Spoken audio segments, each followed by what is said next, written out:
Break کے بعد ایک بار پھر آپ کی خدمت میں حاضر ہیں، بقیہ سوالات آگے خدمت میں پیش کرتے ہیں۔ السلام علیکم۔ علیکم وعلیکم السلام۔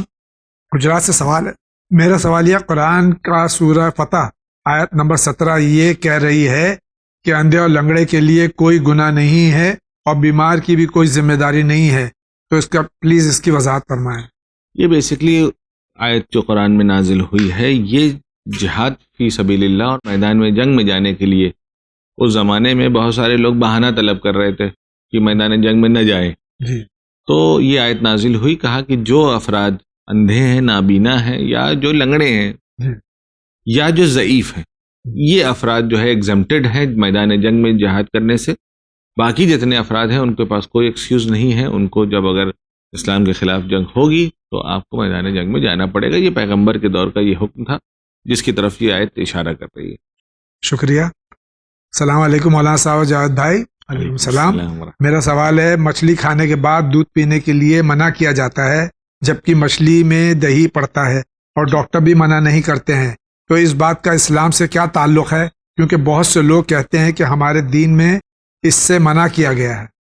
دیکھیے، سب سے پہلی بات یہ ہے کہ یہ بات صحیح ہے کہ بعض ایسی روایات پائی جاتی ہیں۔ یہ ایک اچھا سوال ہے، لیکن میں اس کو دوسرے طریقے سے اس کا جواب دینا چاہتا ہوں۔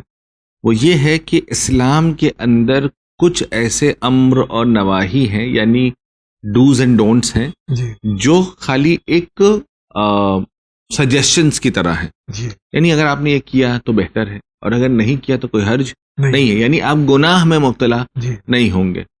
مکروہ ہے یا مستحب ہے، یہ بہتر ہے، یہ بہتر نہیں ہے۔ تو اس طریقے کے جو کھانے پینے سے ریلیٹڈ ہیں یا دوسری چیزوں سے ریلیٹڈ جو ہمارے پاس روایات ہیں، وہ ایسا نہیں کہ یہی کرنا ہے آپ کو، جی اگر آپ نے ایسے نہیں کیا تو ایسا ہو جائے گا۔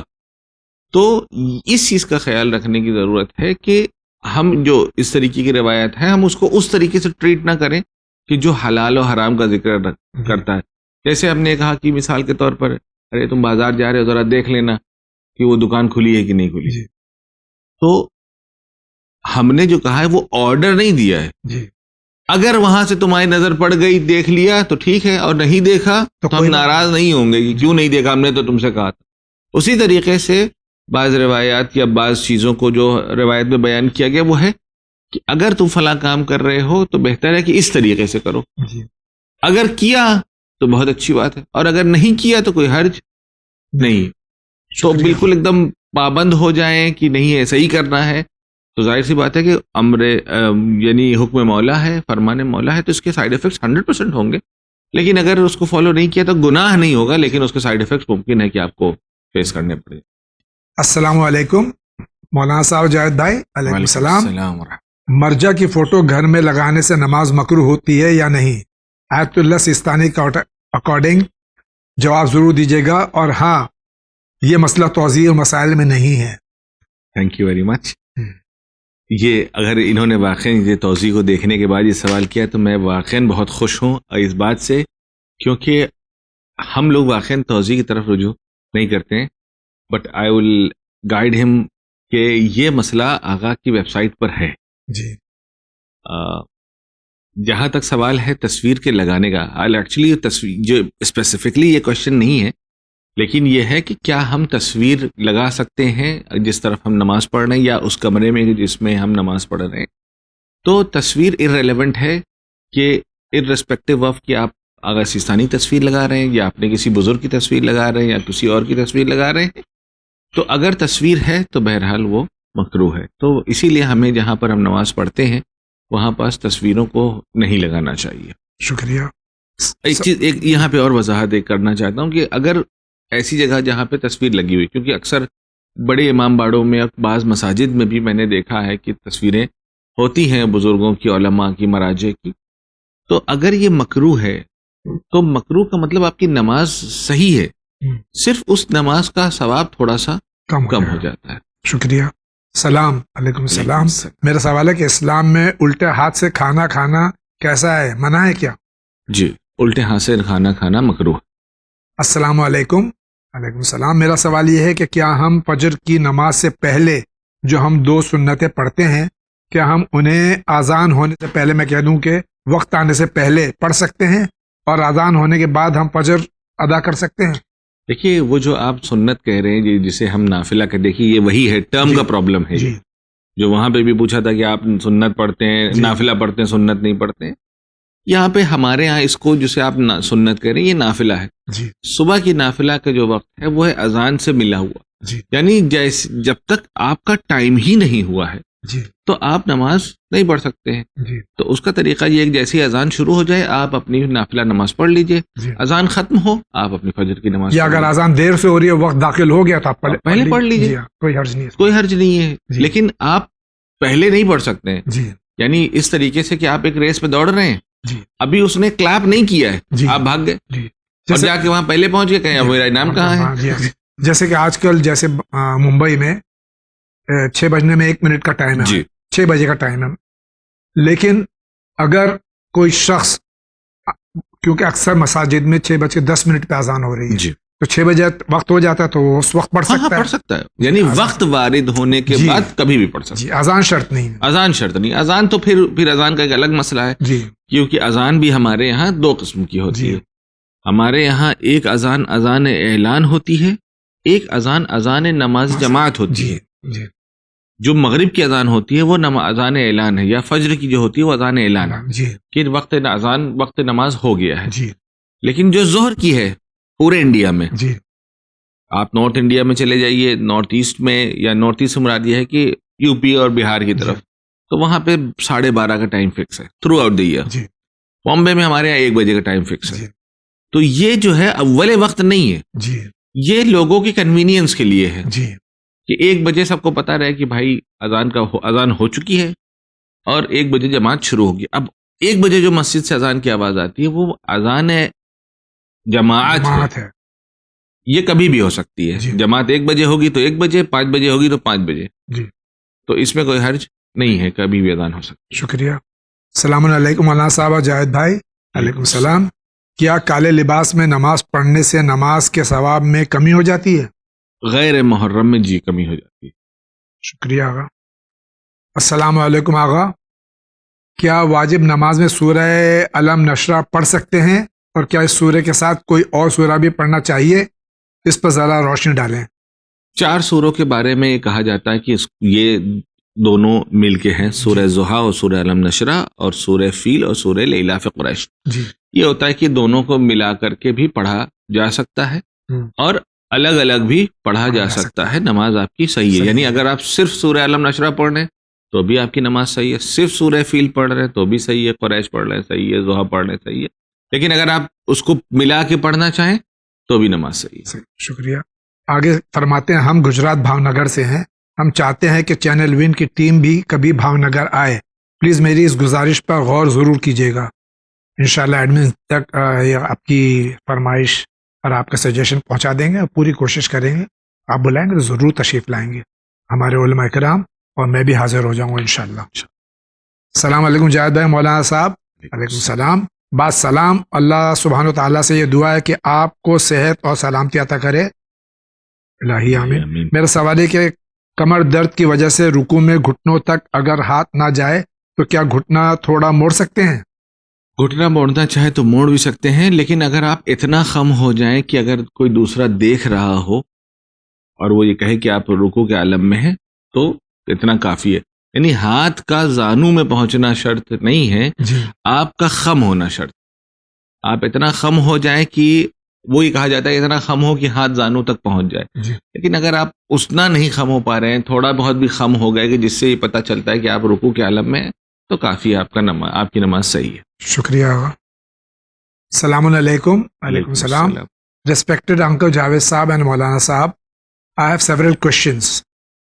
Kindly tell how to decide when we have to do taqiyya and when we have to face the opposition and sacrifice our life, especially in today's time. سب سے پہلی چیز یہ ہے کہ تقیہ وہاں پر کرنے کو کہا گیا ہے جہاں پہ آپ کی جان کا خطرہ ہو. تو ہر آدمی, یعنی یہ کوئی مذہبی obligation نہیں ہے, یہ ایک لاجیکل obligation ہے. جہاں پہ بھی آپ کو جان کا خطرہ ہے وہاں پہ اسلام یہ کہتا ہے کہ ظاہر سی بات ہے آپ کو جان بچانی ہے, تو آپ کو وہاں پہ اپنے ان عقائد کو چھپانے کی ضرورت ہے. ہاں, یہاں پاس ایک بات عرض کر دوں کہ یہ جو ڈر ہے وہ ریئلسٹک ہونا چاہیے. جی. یہ نہیں کہ ہمیں اپنے ذہن میں یہ لگے کہ ہاں مجھے سب دیکھ رہے ہیں, میری جان خطرے میں ہے. اکثر یہ مسئلہ کب پیش آتا ہے کہ جب مثلا بہت سارے ہمارے برادران عمرے پہ چلے جاتے ہیں تو ان کو لگتا ہے کہ یہاں پاس اگر کسی کو پتہ چل گیا کہ میں مومن ہوں تو وہاں پر میری جان کو خطرہ ہے. کوئی خطرہ آپ کو نہیں ہے. وہ بھی مسلمان ہیں, وہ کسی کو بلا وجہ تکلیف نہیں دیتے ہیں. آپ جائیے, میں وہاں پہ بارہا جانا اللہ نے جو ہے مجھے توفیق دی ہے, میں بارہا گیا ہوں. اور آپ آرام سے نماز پڑھیے وہاں پہ. بلکہ میں مسجد نبی میں نماز پڑھ رہا تھا, اور عام طور پہ برادران اسلام جب کہیں پہ کھڑے ہو کے نماز پڑھتے تو اپنے آگے ایک چیئر رکھ لیتے ہیں تاکہ ان کے یہاں یہ ہے کہ کوئی سامنے سے نہ گزرے. ہمارے یہاں یہ چیزیں نہیں ہیں. میں کھڑا ہو کے نماز پڑھ رہا تھا تو مسجد کا خادم آیا اور آنے کے بعد میرے سامنے اس نے ایک چیئر رکھ دیا کہ آپ اطمینان سے نماز پڑھیں. تو یہ جو خوف ہے کہ آپ اتنے امپورٹنٹ اپنے آپ کو سمجھتے ہیں کہ آپ کو کوئی جان سے مار دینا چاہتا ہے, آپ اتنے امپورٹنٹ نہیں ہیں. آپ گھبرائیے نہیں. کسی آدمی کو اتنا زیادہ آج کے دور میں کم سے کم ڈرنے کی ضرورت نہیں ہے. آپ اپنے عقائد کا اظہار آرام سے کر سکتے ہیں, آزادی کے ساتھ کر سکتے ہیں.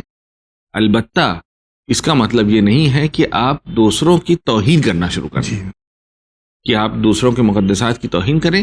آپ اپنے عقیدے کو اپنے تک محفوظ رکھیں, کوئی حرج نہیں ہے. تقیہ کی اتنی مجھے نہیں لگتا کہ آج کے دور میں کہیں تقیہ کی ضرورت ہو, الا بعض جگہوں پر کہ مثلا بعض زائرین کے بارے میں ملتا ہے کہ کہیں وہ داعش کے علاقے سے گزر رہے ہیں جنہوں نے پوری بس کو روک لیا اور پھر انہوں نے پوچھنا شروع کیا کہ کون ہے, کہاں پہ, کدھر ہے, اس کو گولی مار دیں گے. وہاں پہ اگر آپ اپنے عقائد کو بچا سکتے ہیں, جہاں پہ ہمیں سامنے بندوق دکھ رہی ہے, یہاں پر آپ کو تقیہ کرنے کی اجازت دی گئی ہے. شکریہ. Is it wajib to have a beard? If yes, then please tell what are the circumstances in which a person could shave his beard. When something is wajib, there is no exception in it. Except کہ if you are in such a trouble کہ جہاں پہ آپ کی جان جانے کا خطرہ ہے. جی. پھر سے میں کہوں گا کہ آپ کی ایک presumptive سچویشن نہیں ہونی چاہیے کہ مجھے ایسا لگتا ہے کہ میری جان کو خطرہ ہے, اس کو کافی نہیں ہے. یا یہ کہیں کہ مثلا مجھے جاب سے نکال دیا جائے گا.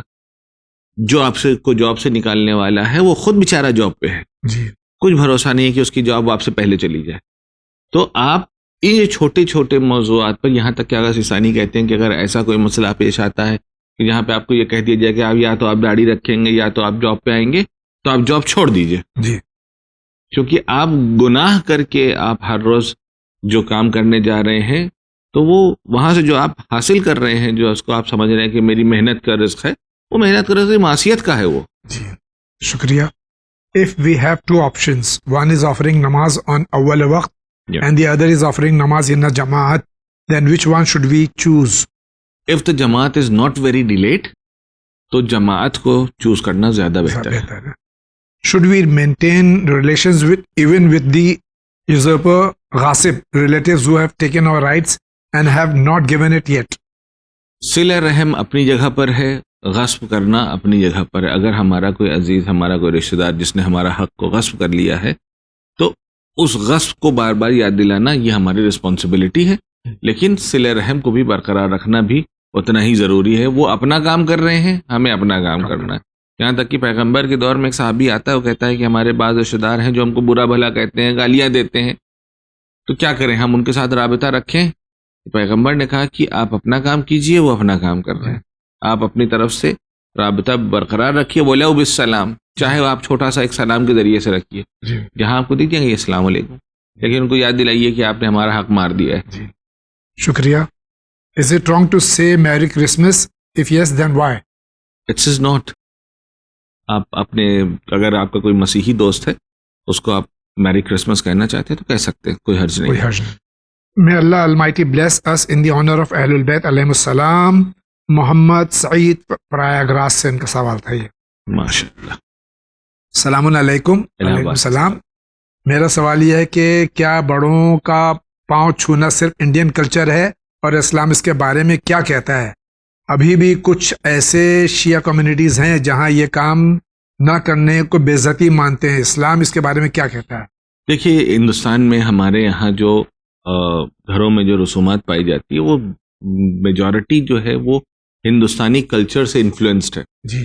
انٹل اینڈ انلیس کوئی چیز ہمارے مذہب کو کانٹرڈکٹ نہیں کرتی ہے, جی, اور اس کو اس حد تک نہ کر رہے ہوں کہ لوگوں کو یہ لگنے لگے کہ یہ آپ کے دین کا حصہ ہے، تو کوئی حرج نہیں ہے. مثال کے طور پر کوئی بزرگ ہے، آپ نے اس کا ہاتھ چوم لیا تو کوئی مسئلہ نہیں ہے. اگر وہ پیر چھونے کی بات چل رہی ہے، جہاں تک بزرگوں کا اگر آپ نے پیر چھو لیا تو علی ظاہر آپ کا اسلام خطرے میں نہیں ہے، لیکن آپ اس کو اگر اس طریقے سے پورٹرے کر رہے ہیں کہ یہ ہمارے دین و مذہب کا حصہ ہے جی تو یہ بدعت ہے اور یہ چیز جائز نہیں ہے. شکریہ. السلام علیکم مولانا صاحب جاوید بھائی. وعلیکم السلام. میرا سوال یہ ہے کہ ہم کسی عالم کی تصویر گھر میں لگا سکتے ہیں؟ کیا ہم جاوید بھائی آپ کی تصویر اپنے گھر میں لگا سکتے ہیں؟ کیونکہ ہم آپ کو آئیڈلائز کرتے ہیں. ہماری قوم میں ویسے ہی بہت کم مایہ ناز ہستیاں ہیں جو آپ جیسی ہوں، تو پلیز اس میں میری رہنمائی فرمائیں. میں پہلے جواب دے دوں. ہاں بالکل. پہلی بات تو یہ کہ میں اپنے نفس کو اچھی طرح سے جانتا ہوں. میں اس قابل نہیں ہوں جس طرح سے آپ سمجھ رہے ہیں. جس طرح سے آپ سمجھ رہے ہیں، کاش کہ میرے اندر وہ جذبہ پیدا ہو اور اپنے نفس کو میں اس طرح سے بنانے کی کوشش کروں. اور جہاں تک تصویر لگانے کا معاملہ ہے، ابھی آغا نے فرمایا کہ گھر میں تصویر لگانا جہاں نماز پڑھتے ہیں مکروہ ہے. آپ دعائیں دیجئے. میں آپ کا بھائی ہوں. اگر آپ مجھ سے بڑے ہیں، جو کہ شاید ممکن نہ ہو، تو بہرحال اگر بڑے ہیں تو دعائیں دیجئے. اگر چھوٹے ہیں تو مجھے اپنے پھر بھی دعاؤں میں یاد رکھیے، اور اس کے بعد میں آگا جواب دیں گے. جہاں تک سوال ہے بزرگوں کی فوٹو لگانے کا، تو آپ اگر اپنے گھر میں کہیں ایسی جگہ پہ کہ جہاں پر مطلب نماز وغیرہ آپ نہیں پڑھ رہے ہیں، وہاں پہ لگانا چاہیں جس سے آپ اظہار عقیدت کر سکتے ہو، تو ایسا کوئی مشکل نہیں ہے، نہ کوئی حرج ہے. میں نے پرانے لوگوں کے یہاں دیکھا تھا کہ مثلا آغا خوئی کی تصویر لگی ہوئی، آغا حکیم کی تصویر لگی ہوئی. اچھی بات ہے کہ ہم اپنے بزرگوں کو یاد رکھیں. اور جہاں تک آپ کا سوال ہے جاوید انکل کی فوٹو کے بارے میں، تو اگر آپ ان کو اپنی وال پہ نہیں لگا سکتے ہیں تو آپ اپنے فون کے وال پیپر پہ لگا لیجیے. نہیں، میں پھر کہہ رہا ہوں، میں آپ کا بھائی ہوں اور بہت گناہ گار ہوں.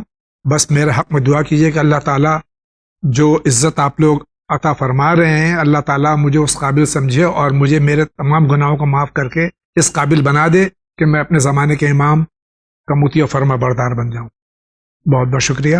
السلام علیکم. وعلیکم السلام. میرا سوال ہے کہ اسراف اور تبذیر کس کو کہتے ہیں اور کیا ہے، اور کیا اپنے فضول ضائع کرنا حرام ہے، اور کتنی مقدار ہے کسی چیز کو اس کا یوز کرنا؟ دیکھیے، ہم اسلام اس چیز کو پروموٹ کرتا ہے کہ ایک بیلنس ہونا چاہیے. نہ اتنا زیادہ ہم اسراف کریں کہ ہر جگہ ہم زیادہ سے زیادہ چیزوں کو خرچ کر رہے ہیں، ہر جگہ ایکسس چیزوں کی بربادی کر رہے ہیں، نہ اتنا زیادہ کنجوسی کریں. الامر بین الامرین، یعنی ہمارا جو طریقہ ہونا چاہیے وہ میان ربی ہونا چاہیے، ایک مڈل گراؤنڈ ہونا چاہیے. نہ بہت زیادہ ہم اوور ایکسپینسو یعنی ضرورت سے زیادہ صرف کریں، خرچ کریں، نہ بہت زیادہ کنجوسی سے کام لیں. جو آپ کا سٹینڈرڈ ہے، جو آپ کا ایک سٹیٹس ہونا چاہیے، آپ اس کو مینٹین کریں. شریعت آپ کو اس کی پوری اجازت دیتا ہے. کوئی کہتا ہے کہ مومن، میں بارہا کتنی بار بھی میں کہہ چکا ہوں اور مجھے کافی فرسٹریٹنگ لگنے لگا ہے کہ غربت، غریبی، فقیری، ناداری، پیون لگے کپڑے، اس چیز کو لوگ سمجھتے ہیں کہ یہ بہت بڑا مومن ہے. اسلام کا مطلب یہ ہے کہ جتنا آپ بھوکے رہیں گے اتنا اچھا ہے. کہیں ایسا نہیں ہے. اسلام بار بار یہ کہہ رہا ہے کہ آپ اپنے سٹینڈرڈ کو، اپنے سٹیٹس کو آپ مینٹین کریں، لوگ آپ کو اچھی نظر سے دیکھیں. اسلام بار بار، میں نے اس بات کی بھی بار بار طرف اشارہ کرتا رہا ہوں کہ جہاں جہاں پہ نماز کا ذکر ہے وہاں زکوٰۃ کا ذکر ہے. زکوٰۃ، میں آج یہ پوچھنا چاہتا ہوں کہ ہمارے مومنین، جو ہمارے ویورز، ہم میں سے یا ہمارے جاننے والوں میں کتنے ایسے لوگ ہیں جو آج زکوٰۃ دے سکتے ہیں؟ جی. اگر ہم 1000 آدمی کو جانتے ہوں گے تو شاید ہے کہ 5 آدمی ایسے مل جائیں جو زکوٰۃ دے سکتے ہوں. جی. اور اللہ کہہ رہا ہے کہ زکوٰۃ دو، زکوٰۃ دو، زکوٰۃ دو. اس کا مطلب یہ ہے کہ اللہ چاہتا ہے کہ تمہارا لیونگ سٹینڈرڈ اتنا اونچا ہو کہ تم زکوٰۃ دینے کے لائق بنو. جی. کم سے کم زندگی میں ایک مرتبہ تو اس سٹینڈرڈ تک، اس اسٹیچر تک پہنچو کہ جہاں پہ زکوٰۃ دے سکو. جی. پتہ نہیں یہ کہاں سے یہ ایک تھاٹ پروسیس چلا ہے کہ فقیری میں بڑا دین ہے. کہیں دین نہیں ہے. مولا کائنات کی زندگی کے دو پہلو ہیں. ایک ان کی جو وہ دوران جہاں پر آپ خلافت کے دور تھا، جہاں پر آپ سوکھی روٹیاں کھاتے تھے، تو آپ نے وہ دیکھا ہے، اور مولا نے خود بھی منع کیا کہ تمہیں میرے طرز حیات جو میری یہاں پر ہے اس کو فالو کرنے کی ضرورت نہیں ہے. وہی دوسری طرف مولا یہ بھی کہتے ہیں کہ جس گھر میں دروازے سے فقر و غربت اندر آتا ہے اس گھر سے ایمان کھڑکی سے باہر چلا جاتا ہے. اللہ اکبر. یہی تو مولا کائنات کہہ رہے ہیں. یعنی غریبی میں کوئی بھی جو ہے وہ فضیلت نہیں ہے. ہر آدمی کو چاہیے کہ محنت کرے، مزدوری کرے، اپنا سٹینڈرڈ بڑھائے اور دینے والا بنے. خدا کیا کہہ رہا ہے؟ زکوٰۃ دو، اور ہم ڈھونڈ رہے ہوتے ہیں کہ کوئی ہم کو دے دے. جی شکریہ آقا. السلام علیکم. علیکم السلام. میرا سوال ہے، میرے شوہر بہت زیادہ سیدھے سادے ہیں. کبھی بھی کسی سوال ہے کہ خیال ہے؟ ان کا سوال ہے یہ. اچھا. کبھی بھی کسی کی غیبت اور نہ کسی کا حسد یا کسی نامحرم سے نظر تک اٹھا کر بات نہیں کرتے، لیکن وہ رونا چاہتے ہیں لیکن آنکھ سے آنسو نہیں آتا. بچپن سے کبھی نہیں روئے. کیا کروں کہ ان کی آنکھ سے آنسو آ جائے؟ ان کا دل بہت نرم ہے اور نہ رونے کی وجہ سے ان کی صحت خراب ہو رہی ہے. سارا اثر دل پر لے لیتے ہیں. ممکن ہے کہ ان کی کچھ میڈیکل کنڈیشن ہے جس کی وجہ سے ان کے آنسو نہیں نکلتے ہیں. تو آپ کو پہلے تو ان کو دکھانا پڑے گا ڈاکٹر کو، کہ آپ معلوم کریے کہ واقعاً کوئی ایسا مسئلہ تو نہیں جس کی، چونکہ آپ جو اسٹیٹمنٹ آپ نے دیا کہ بچپن سے ہی آنسو نہیں نکلے.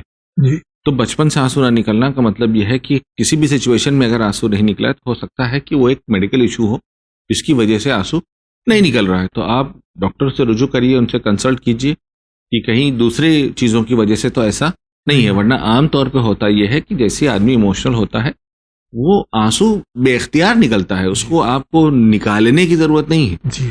کہ آپ اس کو تکلیف ہو تو آنسو نکلے. خوشی کے آنسو، غم کے آنسو ہے، پیاس کرتی ہے تو آنکھ میں آنسو. جی جی. کسی نہ کسی بہانے سے تو آنسو نکلتے. جی. تو آپ یہ مت سمجھیے کہ وہ خدا نخواستہ ان کا دل بہت اس طریقے کا ہو گیا ہے کہ جو آنسو نہیں نکلتا ہے. آپ ہو سکتا ہے کہ کچھ ایک میڈیکل کنڈیشن اچھے ڈاکٹر جس کی وجہ سے آنسو نہ آتے ہو.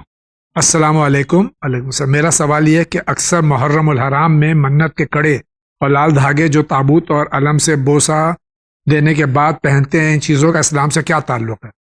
ان چیزوں کا الحمدللہ مسلمان سے تو تعلق ہے، لیکن اسلام سے کوئی سیدھا تعلق نہیں ہے. تبرک کے طور پر لوگ پہنتے ہیں، اور یہ طریقہ جو ہے وہ اپنے سب کانٹیننٹ میں ہی پایا جاتا ہے. تو مسلمان اس کو سمجھتے ہیں کہ یہ ایک مذہبی دینی چیز ہے، یہ کلچرل چیز ہے، یہ مذہبی اور اسلامک چیز نہیں. السلام علیکم جناب. علیکم السلام. میرا سوال یہ ہے کہ میں نے ایولیوشن اور ہیومن کے اوپر ویڈیو دیکھی تھی جس میں مختلف دلائل موجود تھے. میں جاننا چاہتا ہوں کہ اس سے اللہ کا انکار ہوتا ہے، تو اگر یہ صحیح ہے تو حضرت آدم علیہ السلام کا زمین پر آنا غلط ہو جائے گا. میں بہت پریشان ہوں اور شک میں مبتلا ہوں. بالکل پریشان ہونے کی ضرورت نہیں ہے. سب سے بڑی چیز جو ہے وہ یہ ہے کہ ہم ایک ایسے مسئلے کو سائنس کے ذریعے سے پروو کرنا چاہ رہے ہیں جس کے بارے میں خدا نے واضح طور پر آ کر کے ان چیزوں کو بیان کیا ہے. اور قرآن میں بھی بہت سارے اگزامپلز ہیں جس کو بیان کیا کہ مثلاً زمین پہ پائے جانے والے تقریباً جتنے بھی بڑے مذاہب ہیں، چاہے وہ جوڈیزم ہو، کرسچینٹی ہو یا اسلام ہو، جی، ہم تینوں کا ماننا یہ ہے کہ جب جناب موسیٰ نیل کے کنارے پہنچے اور آپ نے عصا پھینکا تو نیل میں راستہ بن گیا. جی.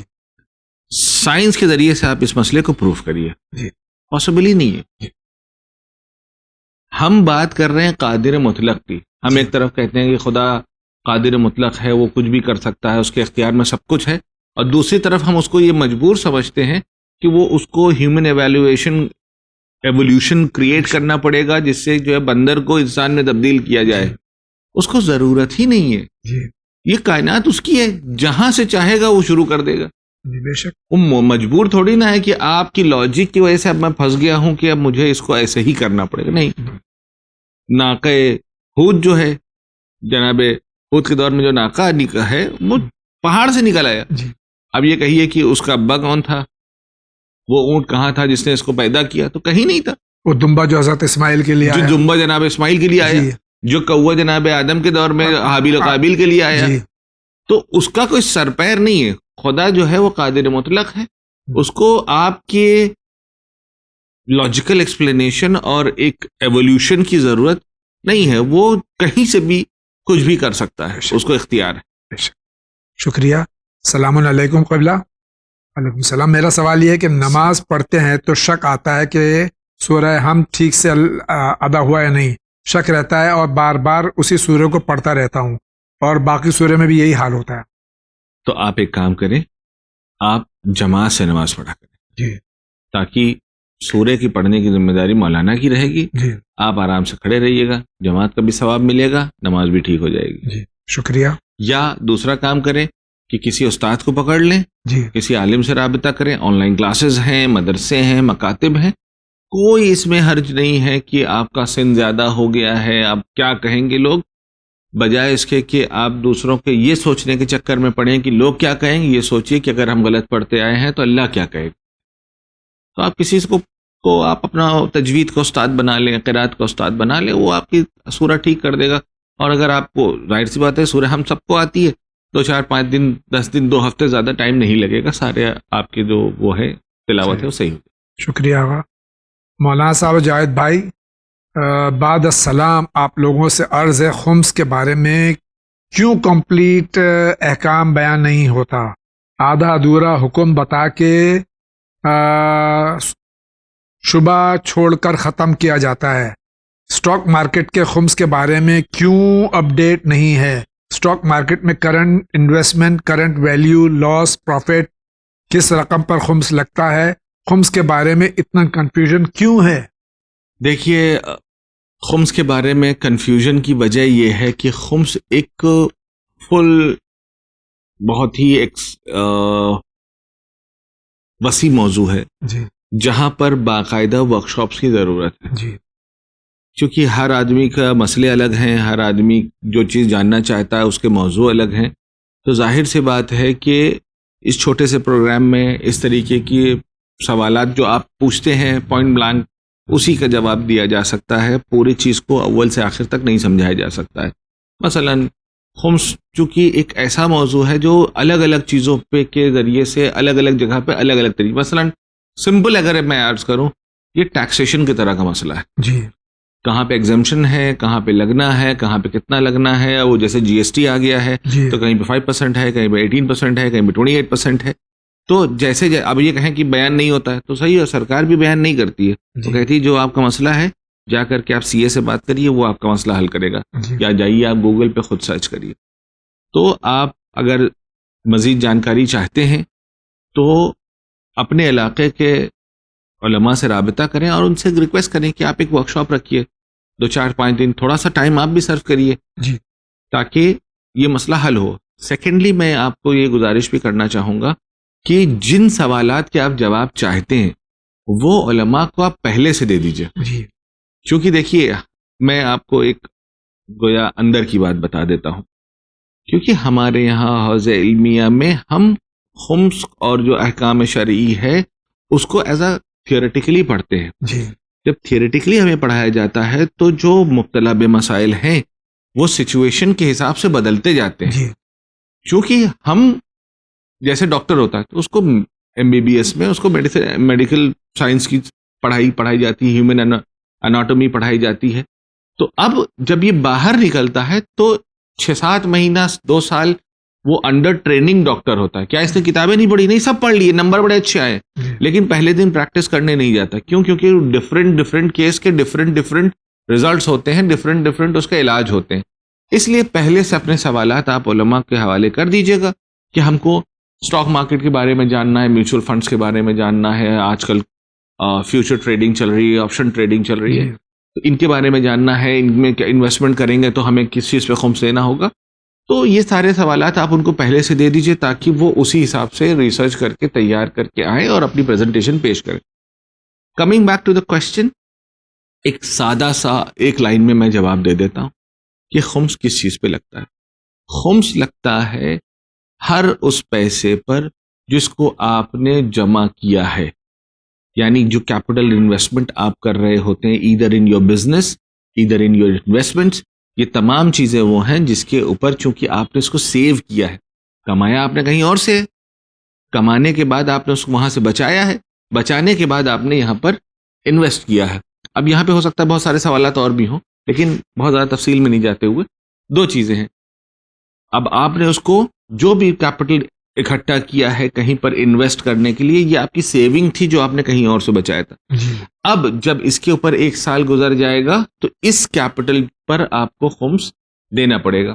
اب یہاں پہ دوسرا سوال یہ آتا ہے کہ جو آپ اس سے ارن کریں گے, مثلا 100 روپے میں نے جمع کیے تھے اور میں نے اس کو اسٹاک مارکیٹ میں انویسٹ کر دیا یا جو ہے کسی بزنس میں انویسٹ کر دیا, تو اس 100 روپے پہ مجھے خمس دینا ہے. اب اس 100 روپے سے جتنا میں نے کمایا ہے, کمانے کے بعد ظاہر سی بات ہے میرے خرچے ہیں, جو میں نے خرچ کر دیا خرچ ہوتا چلا گیا, بس ہوتا چلا گیا. اگر اینڈ میں جا کر کے تمام اخراجات نکالنے کے بعد میرے پاس کچھ پیسے بچتے ہیں, دوبارہ سے سیونگ آ رہی ہے, جو میرے پیسے بچیں گے اس پر مجھے خمس دینا ہے. تو یہ اس سے زیادہ سمپل میں نہیں کر سکتا. شکریہ آقا. میرا سوال یہ کہ آیت اللہ سیستانی حفظ اللہ کی توضیح المسائل سے عمل بالمعروف اور نہی عن المنکر کا بتائیے, اور اگر کسی کو نہی المنکر اور عمل بالمعروف کرنے میں شرم آئے تو کیا کریں؟ امر بالمعروف و نہی عن المنکر یعنی لوگوں کو اچھے کاموں کی طرف ان کو موٹیویٹ کرنا اور برے کاموں سے روکنا. چونکہ یہ ایک ایسا موضوع ہے جس میں کوئی ڈیفینیشن کوئی خاص نہیں ہے, مجھے نہیں لگتا ہے کہ یہ توضیح میں اس کا ذکر پایا جاتا ہے, لیکن میں اس کو ایزیلی آپ کو ایکسپلین کر دیتا ہوں کہ ہر آدمی, ہر مسلمان کے اوپر یہ واجب ہے کہ اگر کسی کو کسی غلط عمل میں دیکھ رہا ہے تو اس کو روکے, لیکن اس کی بعض شرائط ہیں. شرائط یہ ہے کہ سب سے پہلی چیز کہ وہ جو آدمی ہے وہ آپ کی بات سننے کو تیار ہو. دوسری شرط یہ ہے کہ اس انداز سے اس کو نہ سمجھایا جائے کہ پہلے بےزتی ہو, اس کی بےزتی ہو. دوسرا یہ کہ اب طور کریں گے, ایسے ضد نہ پیدا ہو. بجائے اس کے کہ ہم مثلا اس کو روک رہے تھے, پتہ چلا ہم نے اس کو اور زیادہ مصر بنا دیا اور وہ اس پہ اپنے گناہ پہ اصرار کرنا شروع کر دے, اسی پہ پافشاری کرنا شروع کر دے. تو یہ سرکمسٹانشل جو اور چیزیں ہوتی ہیں وہ آپ کو خود اینالائز کرنا ہوگا کہ ہمیں کہنا چاہیے نہیں کہنا چاہیے. اور جہاں تک شرم کی بات ہے تو اگر ہمارے نہ کہنے سے اس کو یہ جرأت پیدا ہو رہی ہے یا اس کو یہ لگ رہا ہے کہ اگر یہ خاموش ہے تو اس کا مطلب ہے کیا جا سکتا ہے, تو یہاں پہ آپ گنہگار ہو جائیں گے. تو شرم اپنی جگہ پر, لیکن یہاں پر جہاں پر آپ کو سامنے والے کو روکنا ہے, کیونکہ آپ ظاہر سی بات ہے کہ آپ کا عزیز ہے, آپ کا چاہنے والا ہے, تبھی آپ کو یہ دل میں پیدا ہوا ہے. ورنہ ایک رینڈم آدمی کوئی گناہ کر رہا ہے, کسی غلط کام میں انوالو ہے, تو ہمیں کیا کرنا ہے, کیوں کیا کر رہا ہے. حالانکہ وہاں پہ بھی اگر ہم کہہ سکتے ہیں تو کہنا چاہیے. شکریہ. السلام علیکم. علیکم السلام. مولانا صاحب اور جاوید بھائی, میرا سوال یہ کہ رجب کے مہینے میں روزہ رکھنے کا کتنا ثواب ہے؟ ڈونگری سے, ممبئی سے سیف الدین سوال کر رہے ہیں. رجب جو ہے وہ آسمانوں سے رحمتوں کے نزول کا مہینہ ہے, جتنا آپ بٹور سکتے ہیں بٹور لیجئے. یعنی یہاں تک کہ روایت میں ہے کہ اس مہینے میں ایک فقیر مانگنے نکلا تھا تو معصوم نے کہا کہ وائے ہو تم پر کہ رجب کے مہینے میں کسی انسان کے سامنے ہاتھ پھیلایا. یعنی اتنا ثواب ہے کہ اللہ کے رحمتیں کھلی ہوئی ہیں, سرشار ہے, اب جس کا جتنا ظرف ہے اتنا سمیٹ لے. شکریہ آقا. السلام علیکم مولانا صاحب. وعلیکم السلام. میرا سوال ہے, میرا ڈیوٹی ہوتا ہے ہاسپٹل میں اور مجھے وہاں زیادہ تر ڈیڈ باڈی ٹچ کرنی ہوتی ہے. مجھے روز غسل کرنا پڑے گا. باقی یہ بھی خبر نہیں ہوتی کہ جو پیشنٹ ہے زندہ یا مردہ ہے. اگر آپ اپنے بیئر ہینڈ سے, کھلے ہوئے ہاتھوں سے چھو رہے ہیں اور باڈی اس کی ٹھنڈی ہو چکی ہے تو ظاہر سی بات ہے کہ آپ کو غسل کرنا پڑے گا. آئی ووڈ سجیسٹ کہ آپ اپنے ہاتھ میں گلوز پہنیں اور گلوز کے ذریعے سے اس کو مانیٹر کریں اور دیکھیں, تو آپ کو غسل کرنے کی ضرورت نہیں.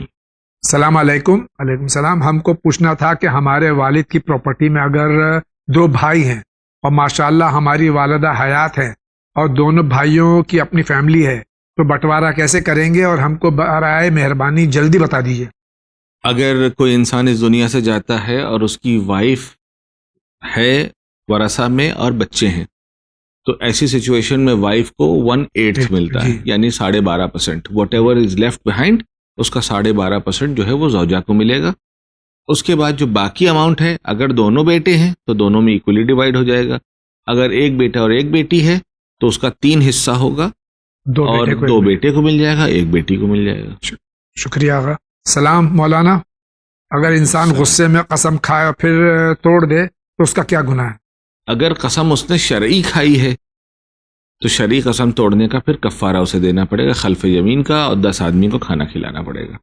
ناظرین کرام، اسی کے ساتھ آج کے اس ایپیسوڈ کا وقت ختم ہو جاتا ہے.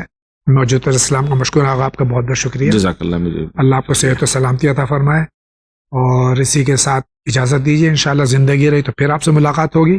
وآخر دعوانا ان الحمد للہ رب العالمین.